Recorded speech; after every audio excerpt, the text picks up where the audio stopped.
If you're currently in the UK as an international student, or you're planning to move into the UK as a student, now this is what your biometric resident permit, popularly known as BRP, would look like.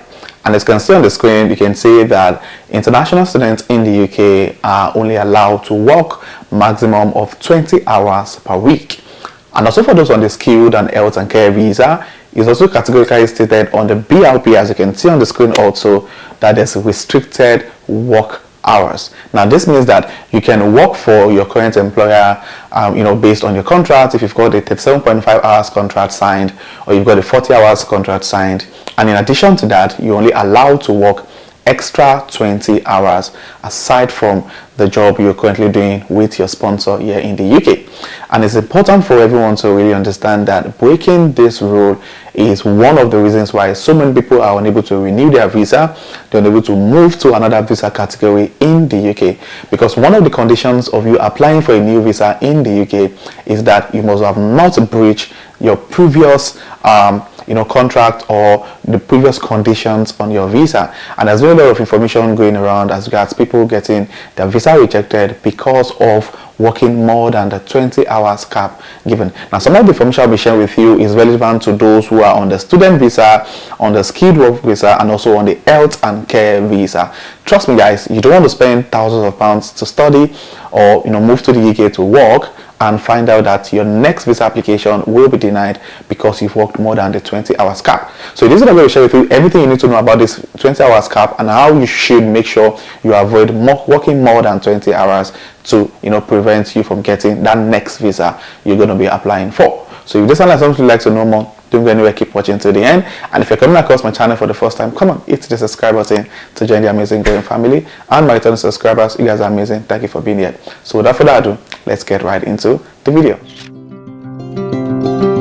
Before I get right into the video, if you're an international student in the UK, or you're currently on a skilled worker visa or health and care visa and try to get a new job, and you've been struggling with getting a new job, or you're about to round off your master's program here in the UK and you've been getting loads and hundreds of rejections on your job application, trust me guys, help is here. Now I've been able to interact with quite a number of international students in the United Kingdom. I've been able to mentor them and guide them all the way through from their first application to them landing a job. Now this is not a fluke. There are loads of proof to this effect. As you can see on the screens, the different text messages I've gotten from people who have been able to get their dream job, especially in tech, around data analytics, business analysis, project management, cybersecurity specialist, and many other tech roles here in the UK. So if you're struggling with getting your job, or you don't know what to do, you're confused, you're tired, then you want to get on my one-to-one session.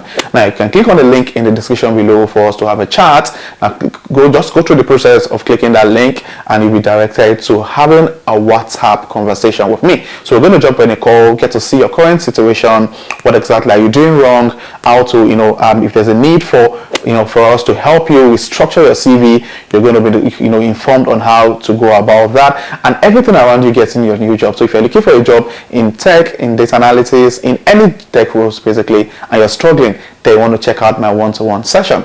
And also if you're planning to move to the UK, or you're planning to write the IELTS exam and you've been struggling, trust me guys, I've been able to compile an amazing package that can help you ace that next IELTS exam you're planning to write. So all you need to do basically is to also go to the description of this video, click on the link and get that IELTS study pack that's going to help you ace the speaking, the listening, the reading and the writing task in IELTS. So guys, what are you waiting for? Looking for a job in the UK, trying to get an IELTS exam done? Click on the link in the description below, and trust me, you will be glad that you did.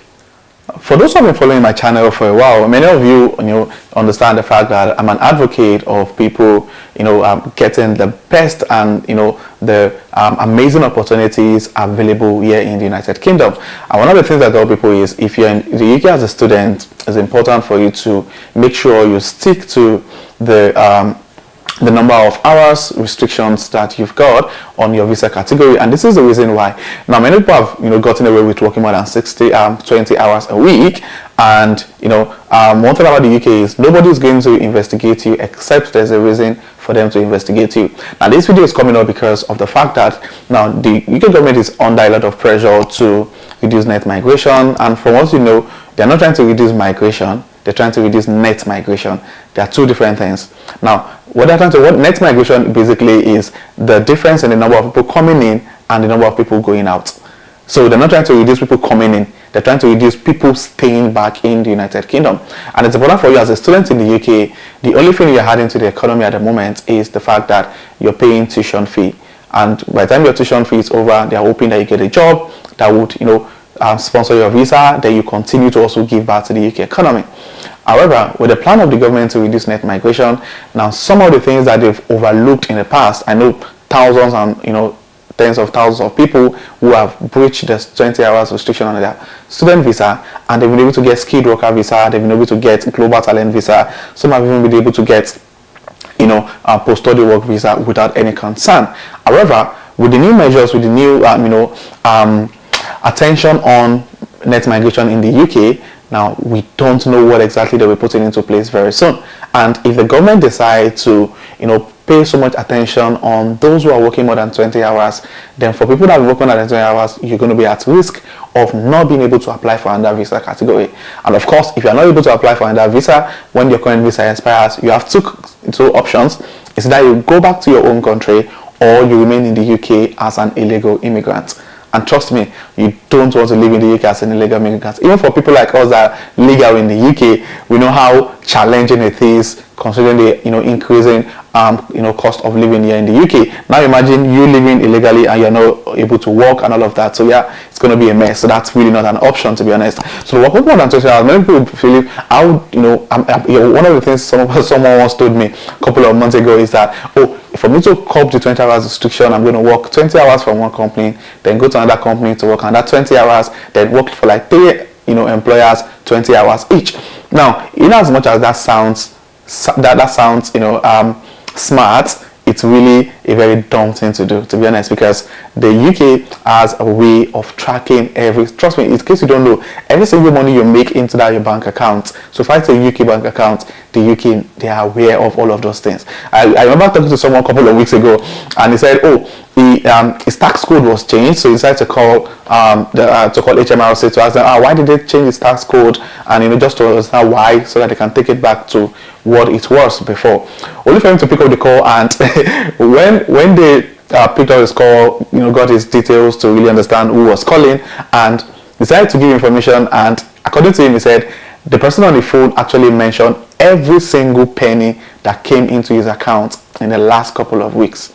So he was like, why did you guys change my tax code? And I said, you're working with multiple employers, so your tax code is going to change from the common 1257 to the current tax code is. And I was like, okay, he just started working with this new employer just 2 months ago, and was surprised when they told him, you work to company A this particular date, and you were paid £420, and you work with this company, you paid £320, and he was really surprised because he just came into the UK barely 6 months ago. He was surprised to know that HMRC actually have a record of every single money that came into his account, and that's because you're being paid salary in the UK, and that salary is tied to your NI, which is your national insurance number. So yeah, there's no way you can escape them knowing. So if you decide to work more than 20 hours and you're saying, I'll find a way to cover it, the only way you can avoid them knowing is if you are paid by cash, which is cash in hand. And if you're paid if you're asking an employer to pay you cash in hand, they know that you're trying to hide something. So if they're supposed to pay you £10 normally for that job, they're going to probably offer you £4. So yeah, working 20 hours is really a major reason why so many people are getting rejections on their next visa application. And for those of the health and care visa, initially earlier this year, the government decided that anybody on the health and care visa can work more than 20 hours extra. But in my opinion, I think if you're on a health and care visa, you're probably working about 3.5 days with your employer, leaving you with just 3.5 days. If you decide to take up 20 hours, that's another 2 days, leaving you with 1.5 days. So I don't understand why someone would want to work additional 1.5 days when that's the only time you have to rest. But anyway, people are doing this anyway. I know people working 7 days a week. So yeah, so in August 2023, then I said, okay, we've given you guys enough leverage to make money, of course, and also bring back to the economy. HMRC is going to get a tax. However, from August, those on the health and care visa are no longer allowed to work more than 20 hours. Now, you can probably still be doing it now, but you're already breaching the condition of your visa in the United Kingdom. So guys, you just need to be careful. We don't know what measure is going to be coming up, and it's really nice for you to, to be caught unaware and probably get to lose your stay in the UK because you decide to breach the 20 hours restriction. So yeah, if you have any thoughts around this, please state in the comment section. If you have any question, also state in the comment section. And if you're coming across my channel for the first time, come on, what are you waiting for? Hit the subscribe button to join the amazing growing family. And my returning subscribers, thank you guys for being here. I really do appreciate you guys. So this will be the end of this video, and I'll see you guys in my next video. Thank you.